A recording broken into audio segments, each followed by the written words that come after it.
सरस्वती अपना रूप दिखा रही है। अब सही सावन आया है। वो सावन तो अधिक मास का था, इसलिए पानी गिरने के बाद भी ठंडक नहीं आ रही थी। तो आप आंगों का वर्णन और उसमें प्रसिद्ध व्यक्तियों की बात चल रही है। 5 हो गए ना, 5 प्रसिद्ध व्यक्ति हो गए हैं। अब 6वें नंबर में कौन है? वारिसे मुनिराज। किसमें प्रसिद्ध हुए? स्थितिकरण अंग में प्रसिद्ध हुए। ये वारिसे मुनिराज कौन थे? कब हुए? कहाँ के हैं? ये सब इनकी कहानी से अपन समझेंगे और इनका जीवन कैसा था, किस प्रकार से इनका स्थितिकरण, किसके लिए स्थितिकरण किया उन्होंने।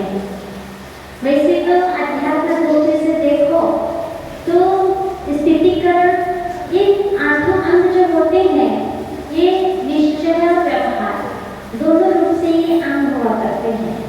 निश्चय में देखो, अध्यात्म दृष्टि से देखो, अपने आप में जो राग द्वेष परिणति होती है या आत्मा का बाहर जो झुकाव होता है, उसकी ओर से हटा करके अपने आप में स्थिर करना एक निश्चय में से स्थितिकरण है। और व्यवहार से स्थितिकरण क्या है? जो दूसरा कोई साधन में दिख रहा है तो उसको धर्म में ले आना, ये व्यवहार से स्थितिकरण है। तो ये जो अपन जो सुन के आ रहे हैं, ये जो व्यवहार की स्थितिकरण, व्यवहार का निशा, निकंक्षित, निशंकित, निर्विचिकित्सा, ये व्यवहार की दृष्टि से वो अपन सुनते आ रहे हैं। क्योंकि ये रचना शाखाचार है, शाखों के बारे में, शाखों के लिए यहाँ आकर समंतभद्र स्वामी ने उपदेश दिया है। तो व्यवहार मार्ग ही शाखों के लिए बताया जाता है। निश्चय मार्ग तो मुनियों के लिए हुआ करता है। जब व्यवहार मार्ग को अपनाते अपनाते मुनि के पास से व्यवहार निश्चय दोनों होते हैं। ऐसा नहीं कि उनके पास अकेले निश्चय मार्ग ही होता है। तो वो मुनिराज भी व्यवहार मार्ग को अपनाते अपनाते फिर निश्चय में स्थिर हो जाते हैं। तो ये स्थितिकरण वारिसे महाराज वारिसे थे, श्रेणिक राजा के पुत्र। ये श्रेणिक राजा महावीर भगवान के शरण में प्रथम श्रोता, मुख्य श्रोता थे। और वो उनके श्रेणिक राजा के पुत्र थे राजकुमार। और वो बहुत धर्मात्मा थे। वो ऐसा भी करते थे कि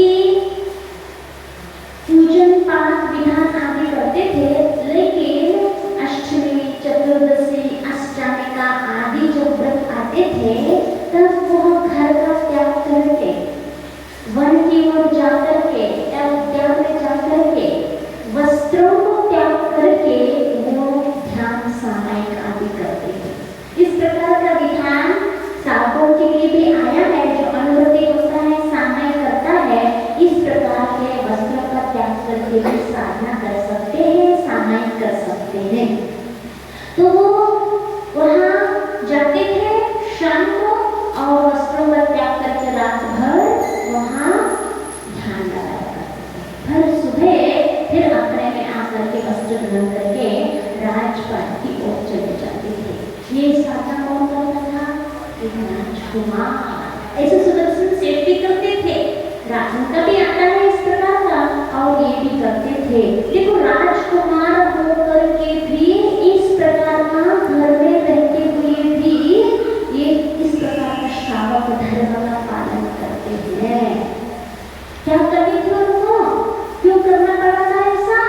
क्योंकि जो उच्च कुल में जन्म लेकर के, ये उनका उच्च कुल में जन्म लेने का महात्मा यही प्रभाव रहता है कि उच्च कुल में जन्म लेने के बाद अपना ठाट बाट से रहना, दूसरों के ऊपर अधिकार चलाना, यही मात्र उच्च कुल का कार्य नहीं होता है। ये तो पुण्य के उद्देश्य से बोला है, लेकिन उच्च कुल में जन्म लेने के बाद हमारे कुलाचार क्या होता है? हम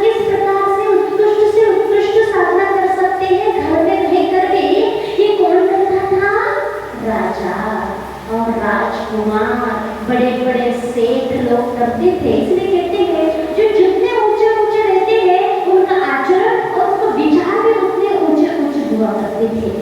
और अपन इतने ऊंचे नहीं है, ना राजा है, ना राजकुमार है, ना बहुत बड़े सेठ है। अपन मीडियम है, इसलिए अपने विचार और आचरण भी कैसे है, मध्यम वर्ग में हुआ करते हैं। तो ये जितने उच्च होते हैं उतना उनका आचरण आदि उच्च होते हैं। तो हमारे से महाराज भी, महाराज ने राजकुमार बाद में महाराज बने, तो उन्होंने क्या किया कि राजवे में वहां जाकर के खड़े हो गए, विद्या में वस्त्र उतार लिया और ध्यान करो। उस रात्रि में क्या हुआ, एक चोर एक हाथ चुरा के ले आ रहा था, भाग रहा था और उसके पीछे सैनिक दौड़ रहे थे और भागता भागता आया। अब उसको कोई चारा नहीं, अब दूसरों को फंसाया जाए। जब अपने को बचाने के लिए दूसरों को फंसाने का काम क्या है, ये तो राजनीति है। राजनीति किसको कहते हैं, दूसरों को पीछे खींचना और स्वयं आगे होकर के कुर्सी पे बैठना, इसी का नाम तो राजनीति है। तो वहां उसने उसको कोई चारा नहीं मिला, दौड़ता दौड़ता जा रहा था बेचारा। तो वहां ये वालिशेन युवराज नग्न अवस्था में खड़े थे, ध्यान कर रहे थे। तब उसने सोचा अब इन्हीं के चरणों में हम हार डाल देते हैं और छुप जाते हैं। और जैसे हार यहाँ देखेंगे सैनिक तो और आगे बढ़ नहीं पाएंगे और मेरा प्राण बच जाएगा, मैं बच जाऊंगा। तो इस प्रकार से वो ध्यान कर रहे थे, वहां उसने हार डाल दी और छुप गया।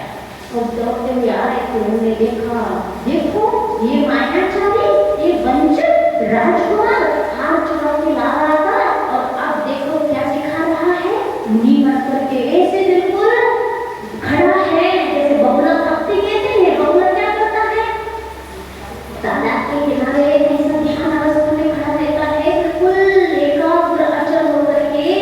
अब वो अचल हो गया है, साधु बन के बैठा है। क्यों ध्यान करता है वहां, अब वो मछली ये समझे कि बगुला नहीं है तो स्टेचू है, कोई वस्तु है, ऐसे समझ के मछली निर्भीक होकर के ऊपर आएगी तो बगुला उसको पकड़ लेगा। ये बगुलों की रीत एक होती है कि ये बगुला स्थिर होता है कि मछली क्या करे, हमें बगुला न समझे और ऊपर आ जाए।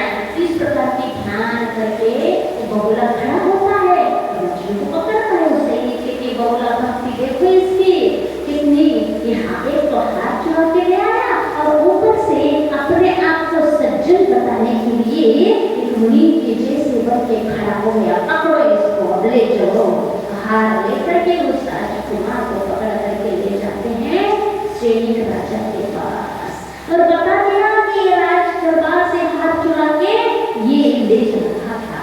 राजा तो राजा होते हैं, राजा तो कान के कच्चे होते ही हैं, इसलिए राजा के मंत्रियों की जरूरत हुआ करती है। राजा अपने दिमाग से नहीं चलता है, तो मंत्री के दिमाग से, मंत्री की सलाह से काम लिया करता है। और यदि राजहट एरिया आ जाता है तो मंत्री की नहीं सोचता है ना, राजहट, बालहट, स्त्री हट, ये हट जो हुआ करते हैं ना, और साधु हट, ये 4 हट हुआ करते हैं। यदि जितने आ जाए चारों फिर किसी की नहीं सुनते हैं, अपनी ही करते हैं। तो राजा के सामने ले गए और कह दिया, राजा ये इन्होंने हार चुरा के ले गए थे और इनके यहाँ इसके पास हार मिला जो चोर ले गया था, यही चोर है। राजा कहता है इसको मृत्यु दंड देगा। देखो ये राजा सही राजा कहलाता है, निष्पक्ष, चाहे अपना पुत्र हो चाहे कोई भी हो, जो सजा सबको मिलेगी वो पुत्र को भी मिलेगी। जो क्योंकि राजा जो होता है वह राज का पालन करता है और निष्पक्ष होकर के प्रजा का पालन करता रहता है। ऐसे तो रामचंद्र जी ने किया था कि नहीं, सीता के ऊपर जो हुआ, जो सजा दूसरों को देना नहीं, कोई सजा अपनी पत्नी की मिली, उन्होंने देख ली कि यदि किसके ऊपर अपवाद है, आरोप है, किसी को संशय है तो निकाल इसको छोड़ाओ बाहर। फिर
चाहे महारथी हो चाहे अनुरति हो, यदि उनके ऊपर उपसर्ग आ जाता है, धर्म के ऊपर विश्वास रख करके वो मौन हो जाते हैं। अब वो सोचते हैं हम जिसके लिए समर्पित हुए हैं, जिनको हमने अपने जीवन में अंगीकार किया है, वो भी हमारी रक्षा करेगा।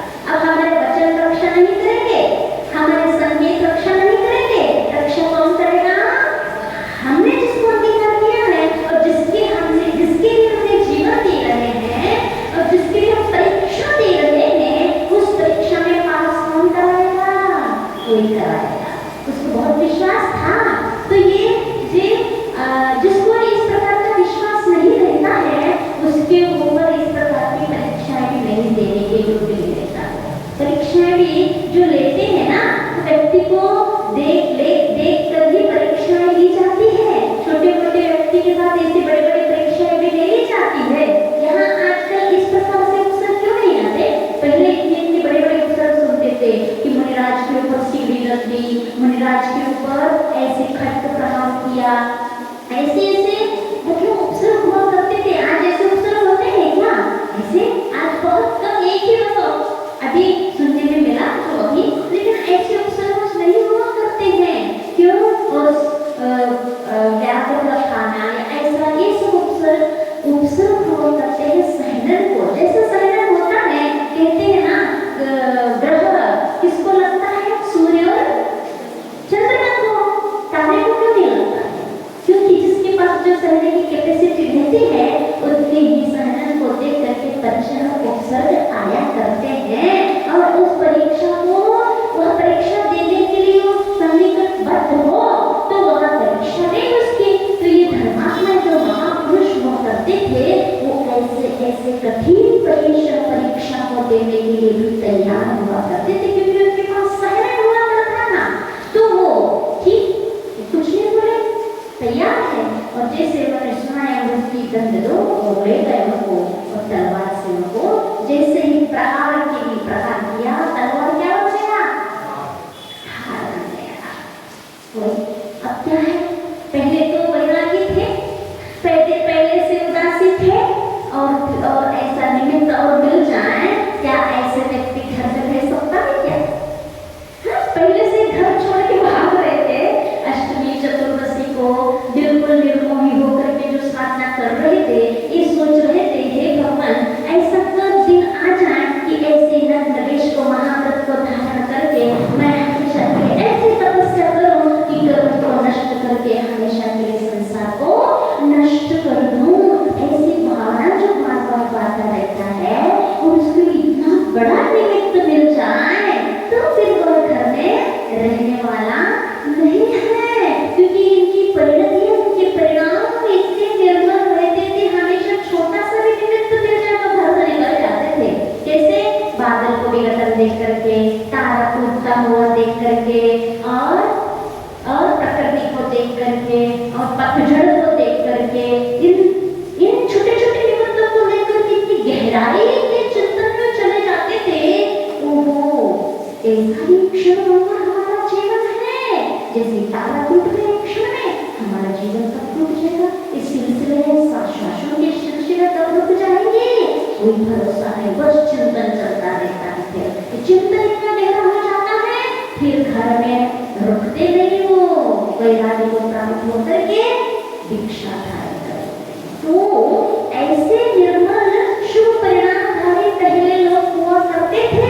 लेकिन जिसको तो इतना बड़ा घटना घटी हुई के साथ फिर तो उदासी तो आएगी। आजकल ऐसा अपने साथ किसी ने धोखा दे दिया, किसी ने कुछ कर दिया, तो उसके साथ कैसा मन हो जाता है? देखने की इच्छा नहीं होती, इसके साथ हमारे बहुत बुरा किया है। उदासी अपन को तो द्वेष भाव के रूप में हो जाता है, लेकिन धर्मात्मा को तो मध्यस्थ भाव हुआ करता है। और वैसे वैराग्य उदासी छा जाती है, द्वेष भाव नहीं आता है। देखो, कोई बुरा करता है, दो बातें होती है, या द्वेष होता है या फिर वैराग्य होता है ना? और जो रागी होता है, मार्ग को नहीं समझता है, वो द्वेष करता है।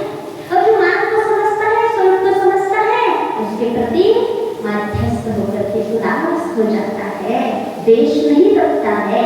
वो एक संसार की जो रक्षक है वही भक्षक बन रहा है। एक तो राजा, दूसरी बात पिता है ना, पिता और राजा दोनों ही रक्षक। जब राजा रक्षा नहीं करता तो पिता के पास चले जाते हैं, या फिर पिता जब रक्षा नहीं करता राजा के पास चले जाते हैं। अब वाले से कहाँ जाए? वही राजा है, वही पिता है, अब तीसरा कौन है? धर्म। धर्म ही हमारे लिए शरण है। बैठ गए बस और सहार बन गया। आप कहते हैं राजन, पिताजी अब मुझे घर में नहीं रहना है, अब मुझे वन की ओर जाना है। राजा खूब क्षमा मांगता है। हाँ, जब वो हार बन गया तब वो चोर आता है और इस अतिशय को देख करके चोर कहता है कि हमें क्षमा करो, इस चोरी तो मैंने की थी, मैंने अपने रक्षा के लिए इसके सामने हार डाल दिए था। इस प्रकार के जो वास्तविकता कब सामने आई? परीक्षा देने के बाद। पहले आ जाता नहीं, ये परीक्षा हमको कठिन देनी पड़ी। जब कोई घटनाएं घटती है, इतनी बड़ी घटनाएं भी अच्छे के लिए हुआ करती हैं। सीता ने परीक्षा दी, लेकिन वास्तविकता कब सामने आया? परीक्षा देने के बाद। अग्नि कुंड में कूदने के बाद देवतागण आए, क्या बनाया? उसके पहले आ जाते। जब वो बना रहे थे और रामचंद्र तैयार थे, अग्नि में प्रवेश नहीं हुआ था सीता का, तो देवता आ जाते, इसको प्रवेश मत होने देना, मत करने देना, ये बहुत सती है। देते कब आते नहीं आते? नहीं, कब आए? जब वो अंदर प्रवेश कर गई तब वहाँ फिर उन्होंने कमल की रचना की, पानी बना दिया। तो वो देव भी देखते हैं इसके पास में कितनी स्थिरता है, कितनी दृढ़ता है, कितनी आस्था है अपने शिव पे, अपने धर्म पे। तो ये परीक्षा देना तो सबको रहता ही है। तो ये उसने भी परीक्षा दी और जैसे ही खड्ग का प्रहार किया करने के बाद वो माला बन गई। फिर वास्तविकता सामने आई तो उसको तो वैराग्य हो ही गया और वो मुनि बन गए और दीक्षा ले ली। और दीक्षा लेने के बाद अब क्या, कुछ साल बाद फिर वह आहार के लिए उसी नगर में आ गए राज्य में। उनका एक मित्र था, वो मंत्री का पुत्र था, गुरु का मित्र पुष्पधार। और वो जब आहार करने उसके आहार हुए, अब छोड़ने तो जाते हैं आके गाँव, अकेले महाराज को तो भेजते नहीं कोई। आप लोग भी ऐसा करते हो। कमंडल लिए हाथ में पुष्पधार मित्र, और बहुत खुशी हो गई उसके कि आज हमने आहार कराया, मेरा मित्र जो मुनि बन गया था राजकुमार था। कितनी खुशी की बात है, बहुत आह्लादित मन था, उसको गदगद हो रहा था, आज मेरा जीवन धन्य हो गया। ऐसे आह्लादित होते होते वो उनके साथ छोड़ने जा रहा है। अब वो आह्लाद तो हमेशा एक साथ रहता नहीं है, हर चीज अंतर्मुख का काम रहता है, चाहे संक्लेश हो, चाहे विशुद्धि हो, चाहे आनंद हो, अंतर्मुख के बाद ये सब अपने आप धीरे धीरे अस्त की ओर आ जाते हैं। फिर वो छोड़ते छोड़ते अब क्या, अब कहे वापिस जाने के लिए, क्योंकि यहाँ तो मंदिर है, तो मंदिर तक आप लोग छोड़ लाते हो, तब तो कई किलोमीटर तक से वहाँ से वहाँ जंगलों से आते थे, तो वहाँ अब जाने का समय थोड़ी सी गांव के बाहर तक छोड़ने जाते थे सब। अब गांव के बाहर छोड़ने गए, अब महाराज क्या करें, बहुत तो बातें करते जा रहे हैं, महाराज कहेंगे कि जाओ, हम कैसे कहेंगे हम जा रहे हैं, हमारा जाओ अपना कमंडल पकड़ लो। ऐसा होता है क्या?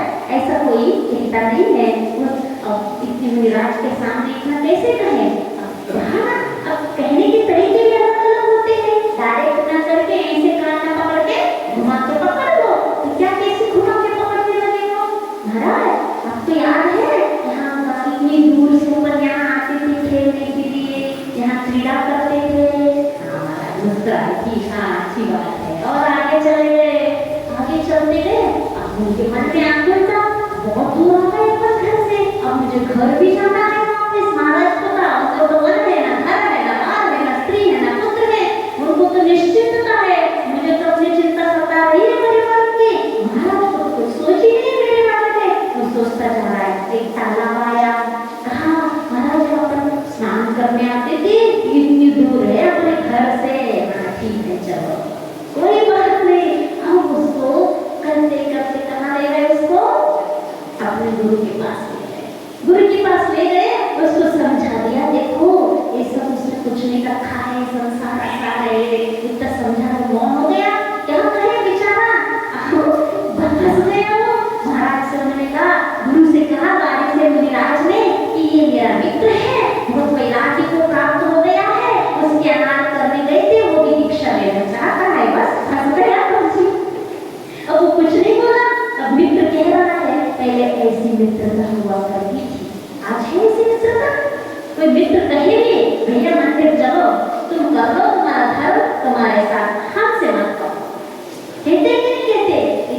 का ये नहीं। मित्र वो होता है जो मित्र सही मार्ग बता रहा है, तो मित्र समझता है कि मेरा मित्र कह रहा है मेरे लिए कभी कभी अहित नहीं कहेगा, वो ये मित्र है क्योंकि वो सही मार्ग पे ही लगाएगा।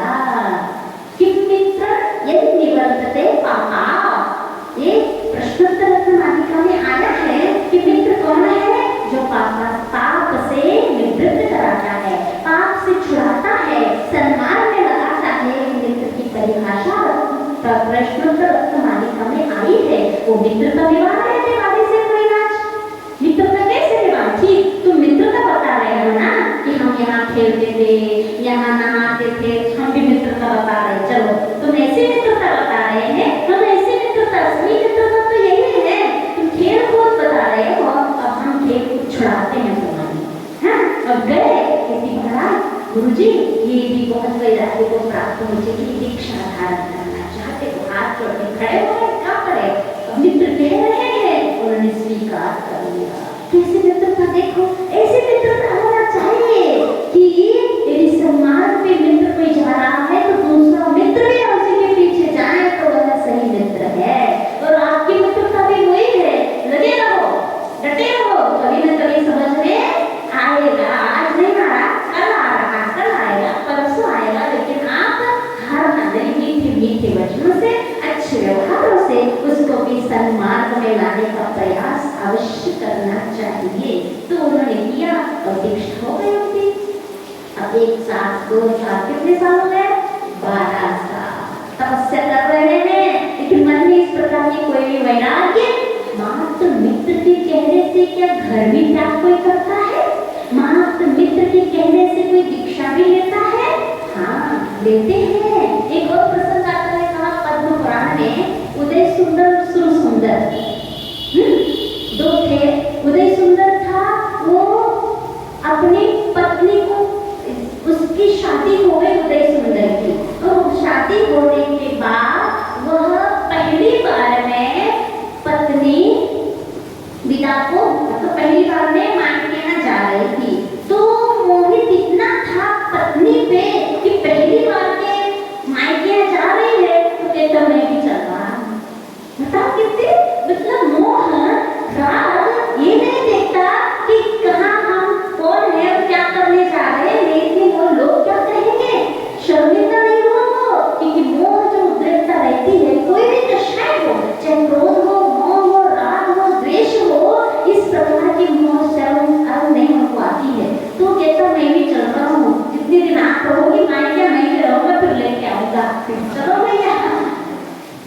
तो साला जो आया था सुरसुंदर लेने के लिए, तो कहता चलो अच्छी बात है, क्या कहें। तो वो जाते हैं और उसको लेके जंगल का रास्ता तय करना था, और अच्छे ठाट बाट के साथ सैनिक सब उनके साथ शिविका माने पालकी वगैरह ले जा रहे थे। बीच में पड़ाव पड़ा तो वहां दूर से, खूब दूर एक मुनिराज तपस्या करते हुए सुरसुंदर को दिख गए। और जैसे सुरसुंदर को दिख गए एक तक देखने लगा, इतनी सुंदर काया, इतनी यौवन अवस्था में ये कैसा तपस्या कर रहे हैं, कैसे धन्य है ये इस प्रकार की उनकी मुद्रा को देख रहे थे दूर से, अपने में लीन है। उसको देख करके सुरसुंदर कहता, उदय सुंदर देख रहा था, मतलब पति जो था वो देख रहा था एक तरफ। तब सुरसुंदर कहता है क्या क्यों, क्या सोच रहे हो उनको देखे, क्या तुम्हारे दीक्षा लेने के भाव हो रहे हैं क्या? तो वो कहता है तुम्हें लेना है क्या? वो कहता हाँ तुम ले लो तो हम भी लेंगे। तो कहता हाँ मुझे इनको देखे तो ऐसे ही भाव हो रहे हैं, चलो ठीक, बस बात हो गई, तुम्हें लेना है बात हो गई कि ना, यदि तुम लेंगे तो हम लेंगे। तो उसके तो भाव मुनिराज को देख करके इस प्रकार से हो ही रहे थे। कहाँ यौवन अवस्था में चमकती काया सब छोड़ करके, और मैं देखो कहाँ मोह माया में फंस रहा हूँ, एक स्त्री को इतने से दिन के लिए माया के लिए छोड़ नहीं रहा हूँ, और ये सब त्याग करके कैसी तपस्या कर रहे, इस प्रकार के विचार आ रहे थे। उन्होंने पूछा तो उन्होंने कहा तुम लोगे तो हम भी लेंगे। दोनों दीक्षा ले ली, वो महिला वही रह गई, पत्नी वही रह गई। ये कहलाता है तो कारण कैसा निमित्त मिल जाए और कैसे वैराग्य हो जाए, कभी कुछ कह नहीं सकते। किसका इनका पासा कब पलट जाए।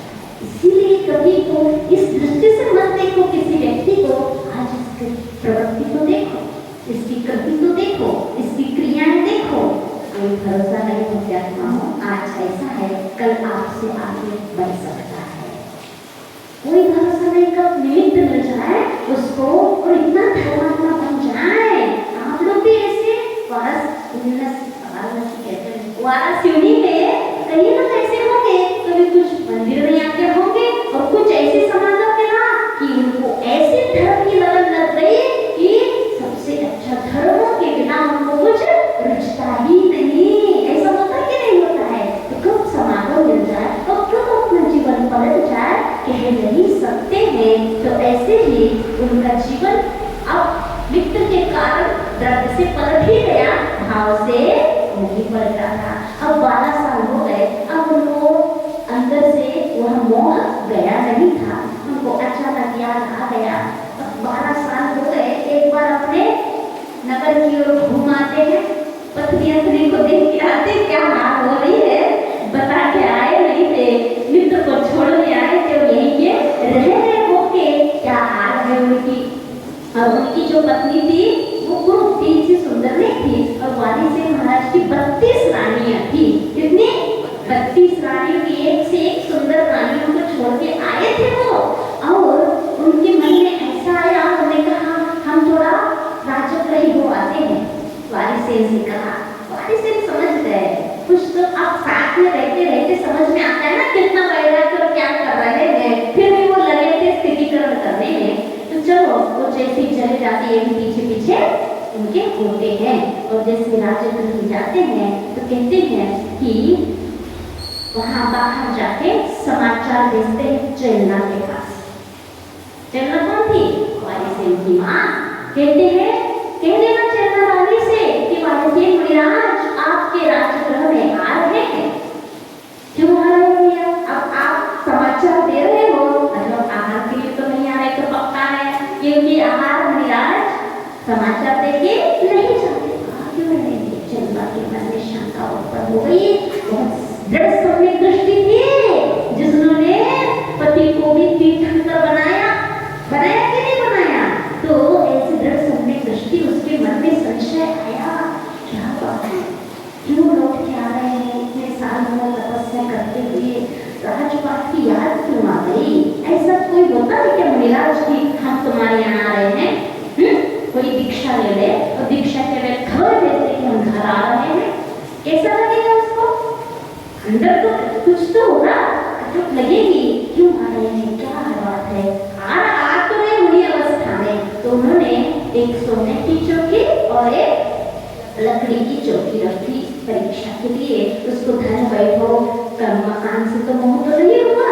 तो वारिसेन महाराज आए पुष्पढाल के साथ और लकड़ी के चौकी पे बैठ गए और पुष्पढाल को वहाँ सोने की चौकी, उनको तो वैराग्य था नहीं, वो बैठ गए सोने की चौकी पे। तब उनको शांति हुई, चेलना को वैराग्य तो है नहीं अंदर। तब उन्होंने कहा फिर चेलना से, कहा है आपकी बहुरानियां ले आओ। ये क्या काम है आपको बहुरानियों से? एक आओ इनको सजा के ले आना अच्छे से। वो आ गए, एक एक करके वहाँ नमस्कार करते गए, लेकिन वारिसेन महाराज आंख उठा के नहीं देखे और पुष्पढाल फाड़ फाड़ के देख रहे हैं।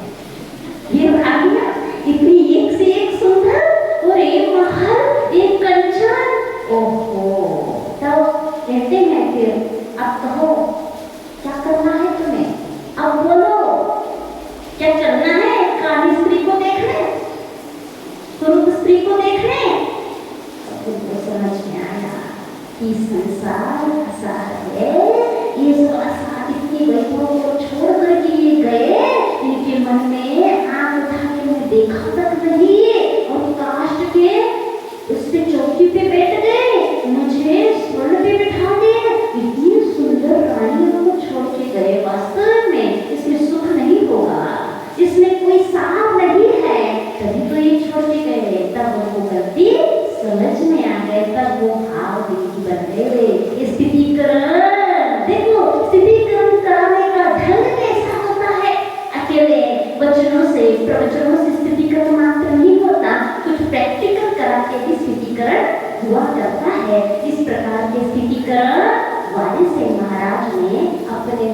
को कराई और वे गुरुमणि बन गए और दोनों जंगल की ओर चले गए स्थितिकरण। मतलब जब वैराग्य उमड़ता है तो जनरली देखा गया है, जैसे आध्यात्मिक संगीत देखें तो मित्र मित्र 2-3-4 जैसे प्रेमता का महाराज जी, प्रभुता का महाराज जी, विशालता का महाराज जी, विराटता का महाराज जी, आप लोगों। हाँ, तो जो मेजोरिटी रहती है ना साथ वाले, तो वैसे ही होता आप लोगों के भी तो है कि नहीं? दूसरों को क्यों देख रहे हो, आप अपने में देखो। हमने सुना है आपके कितने मित्र थे, तो केवल हमारे 4 अच्छे दोस्त थे हम लोग, 3 तो यहाँ आके भी एक को हमें नहीं पता। हाँ, उनको भी ले आओ धीरे धीरे पकड़ के।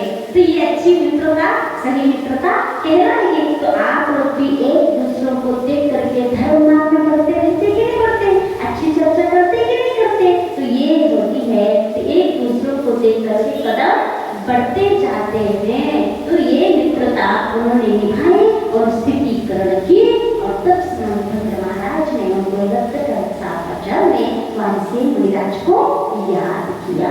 इस प्रकार का स्थितिकरण हमें भी करना चाहिए। कोई कुछ बिगड़ रहा है, हताश हो रहा है, धर्म से मुख मोड़ रहा है, ये कह रहा है भैया हमने धर्म बहुत करके देख ली, अब धर्म से कुछ नहीं होता है, क्योंकि मेरे जीवन में संकट तो बढ़ते ही जा रहे हैं। जैसे जैसे हम धर्म कर रहे हैं वैसे वैसे हम संकट से घिरे जा रहे हैं। ऐसा भी होता है कि नहीं होता है? होता है। और इस प्रकार की सोच करके लोग व्यक्ति ऐसा करता है, अब मुझे ना अभिषेक करना है ना मंदिर जाना है, छोड़ो छाड़ो, कुछ नहीं रखा है धर्म में। तब आपको यहाँ समझाना चाहिए कि धर्म का फल ये है कि आज तुम जिंदा खड़े हो, नहीं तो क्या जाने आज भी नहीं होते। जो जितना घटी है उससे भी ज्यादा घटने वाली थी। जो धर्म का ये फल है कि कम में घटते रह गई। ये सही वास्तविक। एक बार ऐसा हुआ कि ऐसे ही धर्म की महत्व बताया, धर्मात्मा धर्म करने लगा, धर्म में लग गया। और एक बार क्या हुआ, जैसे धर्म करने लगा और मंदिर जा रहा था, तो वो मंदिर जाते समय पत्थर पे पैर रख गया, तो वो उस पत्थर से ठोकर से क्या हो गया, वहाँ गिर गया तो पैर फ्रैक्चर हो गया। और वो नए मंदिर जा रहा था, जुड़ रहा था धर्म का प्रभाव। वो देखा मंदिर जा रहे हैं और मंदिर जाने का फल ये है कि हमारा फ्रैक्चर हो गया। बताओ धर्म का फल ऐसा होता है क्या? अच्छा होना चाहिए था। महाराज के पास पूछने गया, महाराज आपने कहा था कि धर्म मंदिर जाना चाहिए, ये अपना साहब का कर्तव्य होता है, इससे बहुत पुण्य मिलता है, जीवन बहुत अच्छा हो जाता है। लेकिन मेरे पहले दिन में मेरा पैर टूट गया। ये क्या है मंदिर जाने का फल? ये तो तुम्हारा पैर नहीं टूटा, तुम्हारा जीवन बचा है। जीवन बचा? कैसे जीवन बचा? आज तुम्हारी मृत्यु होनी थी और आज तुम्हारा इतना ही हो गया कि पैर बस टूट गया। वो कैसे? जिस पत्थर से तुम ठोकर करो, पत्थर उठा के देख लेना चाहते, पत्थर उठा के देखा तो वह सर्प बैठा हुआ और सर्प था। ये धर्म का फल है। तो सर्प ने तुम्हें काटा नहीं, क्योंकि तुम कहाँ जा रहे थे? मंदिर जा रहे थे, मात्र ठोकर खा करके। तो ये समझ में अवधि क्या महाराज जी थे, नीति क्या थे हो गए। उन्हें बता दिया कि ये धर्म का ऐसा आपके साथ घटनी थी, लेकिन धर्म का प्रभाव ऐसा हुआ कि थोड़े में रह गया। लेकिन आज ऐसे कोई आपको बताने वाले अवधि ज्ञानी या कोई रीतिधारी ऐसे नहीं है, लेकिन ये आपको आपके जीवन में इतना ही घटा, तो इससे भी बढ़कर कोई घट सकता था, ऐसा भी तो हो सकता था। तो ऐसा विचार करना चाहिए। यही धर्म का विश्वास होकर के रह गया। तो इस प्रकार से धर्म का फल ऐसा होता है। और इसने तो अभी किया और आगे आपको धर्म जो थोड़ा सा भी करते हैं तो जीवन में आपका साथ देगा, भाव में साथ देगा। इस प्रकार से समझा करके उसका स्थिरीकरण हम कर सकते हैं। और स्वयं को भी डिग्री नहीं देना। कभी कभी ऐसे भी मन होता है किसी का कि हमें चलो थोड़ा सा कम करते हैं, कुछ हमें फल नहीं मिल रहा, कोई शांति नहीं आ रही है, तो इसमें स्वयं को भी समझा दो, नहीं हमारी कमी है कि हम शांति का अनुभव, धर्म तो स्वच्छ है, साफ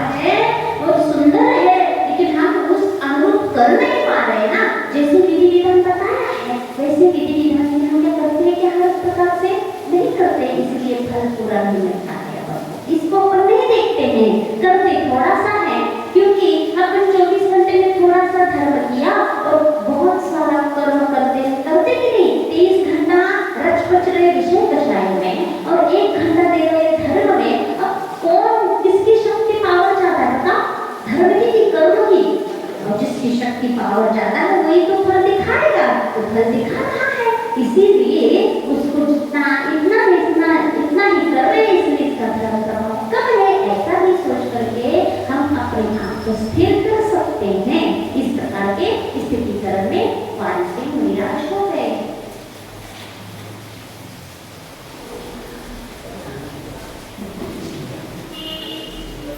केवल ज्ञान हो गया था कल, महावीर भगवान को केवल ज्ञान कहाँ हुआ था? कहाँ हुआ था? बिहार में सबने शिखर जी के पास, हाँ, ऋजुकुला, हाँ, सबने शिखर के पास एक ऋजुकुला है, वहाँ उनको हुआ था। अब भगवान बिहार, अब वहाँ केवल ज्ञान होने के बाद एक सबको मालूम है कि भगवान की दिव्य कली नहीं खिली थी। क्यों नहीं खिली थी? क्योंकि झेलने वाले कोई नहीं थे, है ना? तो जो वाणी खिलती है उनका भी महत्व समझने वाला व्यक्ति सामने हो तो भगवान बोलते हैं, अन्यथा अपने जैसे नहीं बोलते। कोई समझे ना समझे, सुने ना सुने, बस बोलने की आदत है तो बोलते जा रहे हैं, है बेटे बोलने की, चुप रह नहीं सकते, इसलिए बोल रहे हैं। सामने वाला है सुनते हुए ऐसा भी होता है, ज्यादा बोलने वालों से कोई परेशान भी होता है, कब चुप हो जाएंगे, ऐसा होता है कि नहीं होता? लेकिन ये अपने संसारी छदमस्त और रागी कषाई लोगों की बात है, लेकिन वह वीतराग भगवान की बात थी। वो उनकी वाणी एक एक अक्षर एक एक समय की खिलने वाली वाणी का महत्व होता है।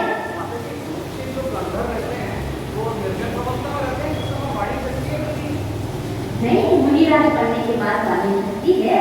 इसलिए गुरु पूर्णिमा जो थी, गुरु पूर्णिमा मनाते हैं जब चतुर्मास की स्थापना हो जाती है चतुर्दशी को, और पूर्णिमा आती है, उसको गुरु पूर्णिमा कहते हैं। क्यों कहते हैं गुरु पूर्णिमा?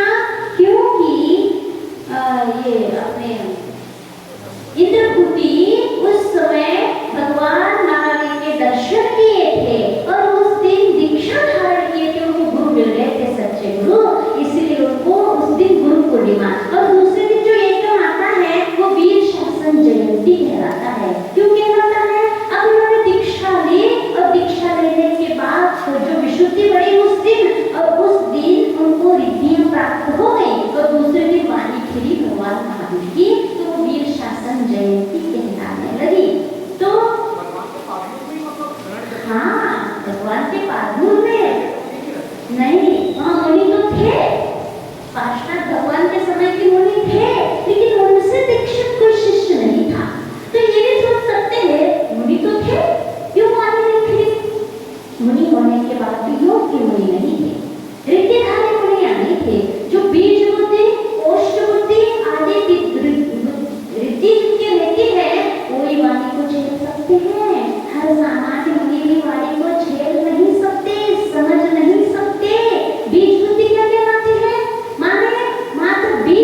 गंधर्वनिष्ठि। और तदुत्तर ग्रंथकर्ता, फिर उत्तर में जो आचार्य होते हैं प्रवाहमान में, उत्तर ग्रंथकर्ता कहलाते हैं। आप लोग एक स्वाध्याय करते हो तो यदि शुरुआत में ओंकारं बिंदु संयुक्तम नित्यं ध्यायन्ति योगिनः कामदं मोक्षदं चैव ओंकाराय नमो नमः। फिर उसमें आता अस्य ग्रंथ अर्थकर्ता सर्वज्ञ देवः, ग्रंथकर्ता गणधर देवः, तदुत्तर ग्रंथकर्ता प्रति गणधर देवः, तेषां वचनानुसार आचार्य, फिर जो आचार्य ग्रंथ लेता है उनका नाम लेते हैं। तो अर्थकर्ता माने, अर्थ माने होता है वस्तु, पदार्थ। पदार्थ को बताने वाले कौन होता है? कर्म के लिए वस्तु। जितने भी लोग में जो भी वस्तुएं हैं उसको जानने वाले और उसके बताने वाले कौन है? भगवान है। वो अर्थकर्ता हुए। और अर्थकर्ता का वो सुनकर के इन्होंने क्या क्या कहा इसमें डिवाइड कर दिया। 11 अंग और 14 गुरु में क्या क्या आता है व्यवस्थित करने का काम किसने किया? गंधर्वनिष्ठि ने किया। इसलिए उनको ग्रंथकर्ता कहते हैं। ठीक। अब यहाँ उनकी माने ऋषिकुला में नहीं थी, केवल ज्ञान तो हो गया। क्यों नहीं थी? झेलने वाले कोई नहीं थे, क्योंकि वो जो भी बोलते हैं वो अनर्थ नहीं होना चाहिए। एक बोल भी यहाँ वहाँ होना देना नहीं चाहिए, कहीं फालतू नहीं जाना चाहिए। तभी वो बोलते कोई झेलने वाला तो वो सामने। तब वह उनका विहार चलता रहा। ऋषिकुला से वहाँ तो विहार तो चलता था। जहाँ जाकर स्थान पर उनका वो विहार रोक भी देते थे। सर्वोषण की रचना भी होती थी। लोग वहाँ पूजन करने आते थे, असंख्य देव देवियाँ सब आते थे। लेकिन मात्र भगवान मौन बैठे हैं, सब पूजन पाठ भक्ति स्तुति स्तोत्र कर रहे हैं, मात्र लाभ नहीं ले पा रहे हैं प्रवचन का, वादी सुनने का, दिव्य ध्वनि का। कितने दिन हो गए इसे? 66 दिन। जब 66 दिन हो गए, 66 वहाँ उसके बाद कहाँ गए विहार करते करते? भगवान विपुलाचल पर्वत पे है, जो विपुलाचल पर्वत राजगृह में है, वहाँ आकर उनका समोषण लगा। अब सौधर्म इंद्र के मन में ये आया कि ये भगवान की वाणी 66 दिन हो गए, हमें भी लाभ नहीं हो रहा है। ये पहले क्यों आया है उनके मन में? 66 दिन के बाद आ रहा है, तो हमारे पुण्य में भी बहुत कमी थी वहाँ के लोगों के लिए। इसीलिए जैसे सामने वालों का कर्म का उदय रहता है, वैसे ही वहाँ का सामने वाले के मन में भी ऐसा आता है। इसीलिए वहाँ की पुण्य नहीं था। इसलिए सौधर्म इंद्र को अभी तक सूझा नहीं था कि कुछ उपाय कर दे। उपाय कब सूझा उनको करने का? 66 दिन बाद। अब वो सोचते हैं यहाँ कोई गंधर्व नहीं है, झेलने वाला नहीं है, तो वहाँ से वो घूमने चले जाते। हमने क्या कहा थे कि योग की वस्तु कौन है? वो कहाँ है छुपा? ब्राह्मण, इंद्रभूति। ठीक। अब देखते हैं यहाँ 24वें नंबर का है मानवधतः सकल वेद पुराण विद्यो। मानवधतः सकल वेद पुराण विद्यो।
मानव था जो मान से उद्धत था, मान घमंड से अहंकार से जो पकड़ा जा रहा था, उद्धत था। सकल वेद पुराण विद्यो, जो सकल वेद पुराण में विद्यमान ज्ञाता था, उनका जो अदर दर्शन का जितने भी वेद पुराण थे, जितने भी वेदों थे, सबका ज्ञाता कौन था? इंद्रभूति। सकल वेद पुराण विद इसका ज्ञाता था। इस ज्ञान के कारण मान में अहंकार उनका बहुत था। फिर क्या हुआ? मानादि भूस्त चिन्ह बिंब मतेंद्र भूता। मानादि भूस्त माने भूमि, माने वहाँ भूमि में जो मान स्तंभ था, वहाँ के जिन बिंब को देख करके इंद्रभूते, वह इंद्रभूत मानो बनो, मान कैसा हो गया? गत हो गया, मान विलीन हो गया। विलयता अवलोक्य देश, विलयता माने विलय, मान जब होता वो विलय को प्राप्त हो गया। अवलोक्य माने देख करके, क्या देख करके? मानादि भूस्त जनबिंब, मान स्तंभ में जो जनबिंब था, उस जनबिंब को देख करके विलय हो गया। अवलोक्य माने देख करके उसका तेज से माने उसका। फिर क्या हो गया? ये क्या कहते हैं? ये जो घटना घटी, सामर्थ्य अन्य पुरुषों ना, अन्य पुरुषों में इतने सामर्थ्य नहीं है भगवान। हे महावीर भगवान वर्धमान स्वामी, ये सामर्थ्य किसके पास है? मात्र आपके पास है। अन्य पुरुषों में सामर्थ्य नहीं है। दृश्यते का ये जो देखा जाता है प्रभाव, दृश्यते माने प्रभाव जो देखा गया, मात्र आपके पास है। अन्य पुरुषों में ये सामर्थ्य नहीं है। तो उसको इंद्र महाराज जो है, इंद्रभूति को सौधर्म इंद्र कैसे निरंते? एक ब्राह्मण का रूप धारण करके उनके पास गए। अब पटाना है किसी को, अब उन्हीं का बन के जाओ। तो ब्राह्मण थे, तो ब्राह्मणी बन के गए और कहा कि महाराज, हमारे गुरु तो वहाँ विकलांचल कर बैठे हुए हैं, मौन बैठे हैं, बोल नहीं रहे हैं, और मेरे मन में शंका आ रही है। आप उसका शंका बता दीजिए। उनका मौन है, बताओ क्या शंका है? हम तो सब जानते हैं, मन में था है सकल वेद पुराण, जो हमारे वेद में पुराण में है, उसके अलावा और कहीं कुछ हो ही नहीं सकता है। जितना भी है ये पुराण में रहता है। बोलो क्या है? क्या है? पांचास्तिकाय, षड्द्रव्य, सात तत्व, ये क्या है? पंचास्तिकाय षड्द्रव्य कौन सा है? आपने याद रखा? त्रैकाल्यम द्रव्य शतकम नवपद सहितम पंचास्तिकानि आस्तिकाय, ये तीन काल, पंचास्तिकाय, 6 द्रव्य और 7 तत्व, 9 पदार्थ। महाराज बताओ इसके बारे में हम जान नहीं क्या होता है। जैसे सुनता है ये तो हमारे वेद में है ही, हमें क्या इसका है ही नहीं है। क्या है? 3 काल क्या होते हैं? 5 अस्तिकाय क्या होते हैं? अब वो बता नहीं रहा। जो घमंडी व्यक्ति होता है मां, वो ये नहीं कहेगा कि हमें नहीं आता। कभी कहता है कि उसका घमंड है, वो समझता है जिसका सब कुछ आता है। जिसको ये घमंड रहता है वो कभी नहीं कहेगा कि हमें नहीं आता है। वो कहता है चलो तुम्हारे गुरु से बात करते हैं। बस बात इतनी थी, यही करना था, काम बन गया उनका, वहाँ ले जाना था उनको। चलिए हमारे गुरु के पास चलिए, वही बता दीजिए।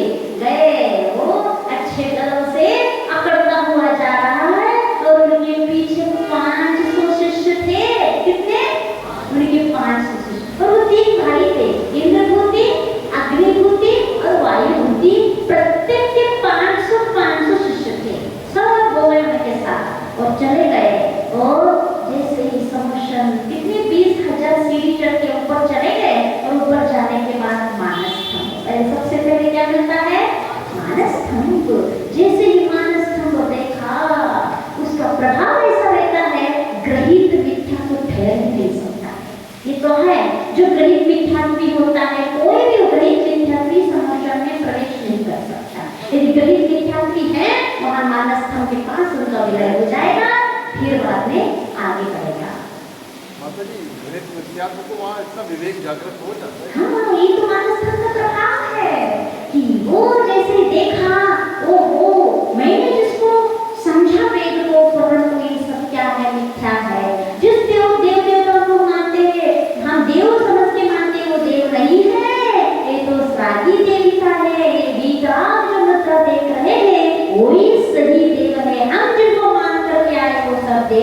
वो देव का स्वरूप नहीं है। किसको देख के समझ में आता है? मानस धर्म में विराजमान प्रभु को देख करके, अभी साक्षात भगवान नहीं मिले उनको, उस मानस धर्म में स्थित भगवान को देख करके समझ में आ गया, उनका गणित मिथ्या से छूट गया।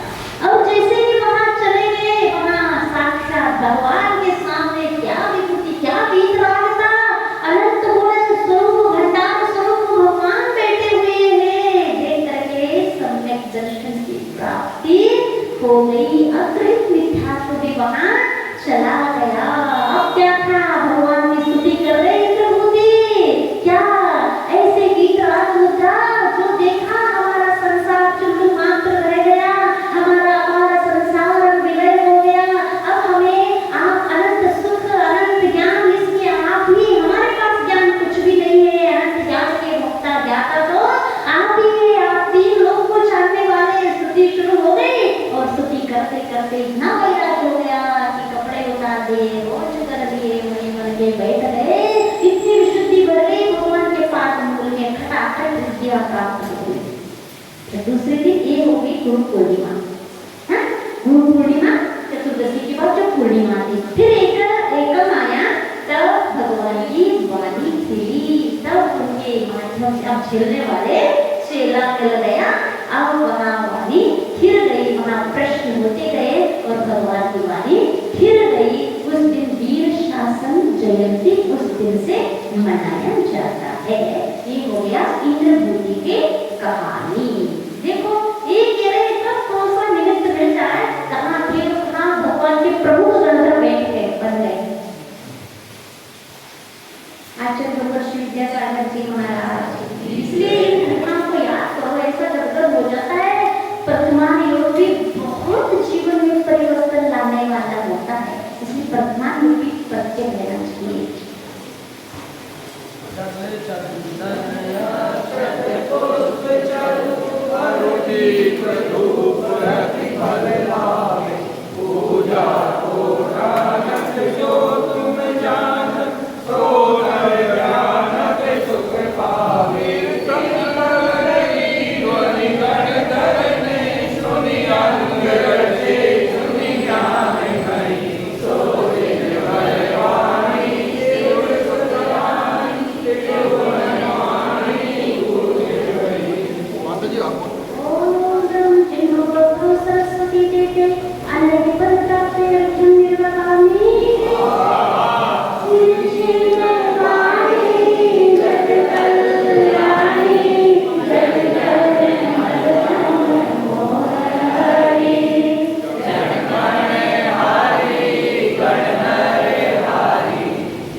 Hare Maharaj